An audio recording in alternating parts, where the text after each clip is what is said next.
This is a continuation of a YouTube teaching, and I know many of you have been following my last teachings on YouTube,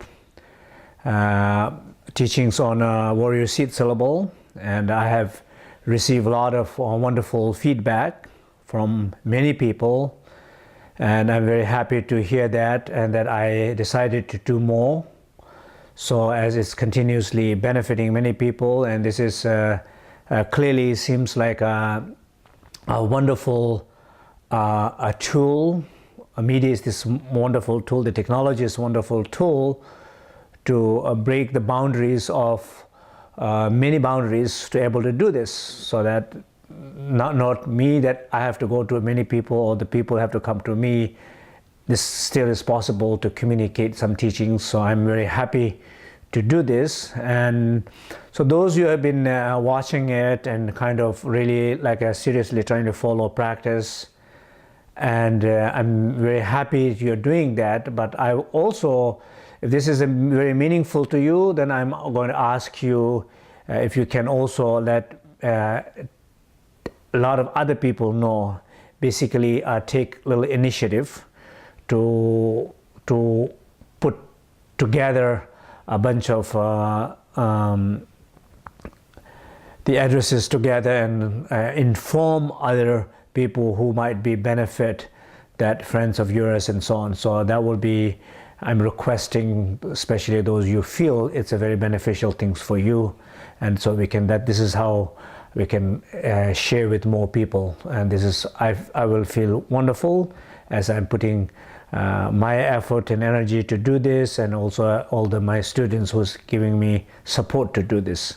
In the Bon Buddhist tradition, the goal of our life is to achieve a full liberation or the Buddhahood, and the Buddha nature is in every sentient beings. Not only human beings, but every insects and any animals. We all have the same Buddha nature. And our life is, the meaning of this life, important part of the meaning of this life is to achieve that. So Dharma, there are three principal pathways. One, it's called a path of renunciation.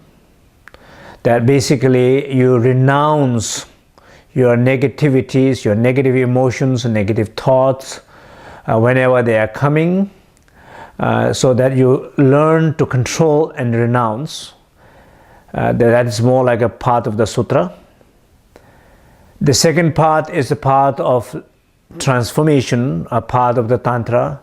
Basically, it does not necessarily renounce the things, and renounce the five poisons and ignorance, but it's trying to work with five poisons and transform those energy into a five wisdom. So basically, it's the path of transformation. And finally, the path of liberation is the path of dzogchen, which is very much like not renouncing your five poisons or your negative emotions, or not trying to work and transform and changing negative emotions, rather leaving them as they are, where they are, and not following them, not elaborating them, just living as it is.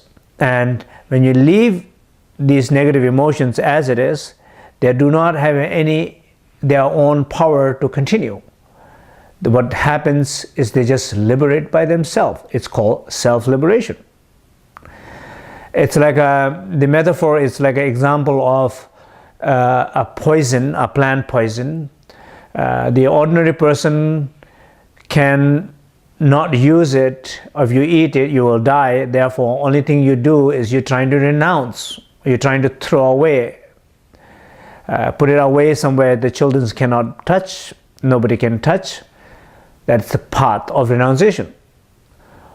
Or doctors who have a skill and a knowledge to transform them.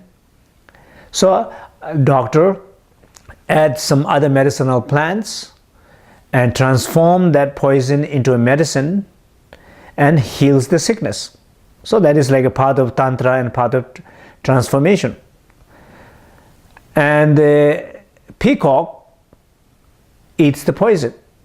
And when peacock does not need to renounce it or trying to change and transform it, peacock eats it as it is.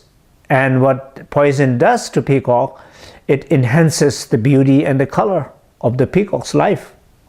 So that is like the approach of the dzogchen. So these are the three principal methods of a path to liberation. They all are important, equally important.